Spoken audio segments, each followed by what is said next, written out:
JEE Main 2023 PYQ. An electron accelerated through a potential difference V1 has a de Broglie wavelength of lambda.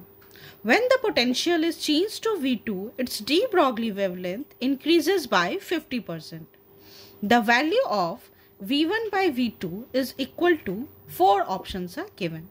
So, इस question में दिया हुआ है कि जब पोटेंशियल डिफरेंस V1 है तब डी ब्रॉगली वेवलेंथ इलेक्ट्रॉन का लैम्डा है, और जब पोटेंशियल डिफरेंस को चेंज करके V2 किया गया तब डी ब्रॉगली वेवलेंथ इंक्रीज करता है bye 50%. So this means when potential is V2, lambda dash, which is the de Broglie wavelength in second case, will be equal to lambda plus lambda by 2, which is equal to 3 lambda by 2, क्योंकि वो 50% increase हो रहा है. Now we know kinetic energy of electron in terms of potential is equal to EV, where E is charge of electron, and kinetic energy of electron in terms of momentum is equal to P square by 2m. Also momentum P को हम लोग h by lambda के बराबर भी लिख सकते हैं, where h is Planck's constant and lambda is wavelength.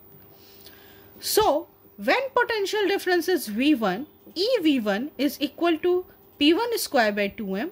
P1 का वैल्यू फर्स्ट केस में क्योंकि लैम्डा है de Broglie wavelength, so P1 will be equal to h by lambda.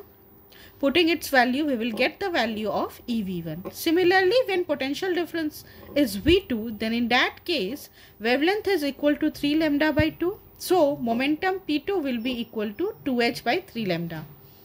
So, putting its value, we can calculate EV2.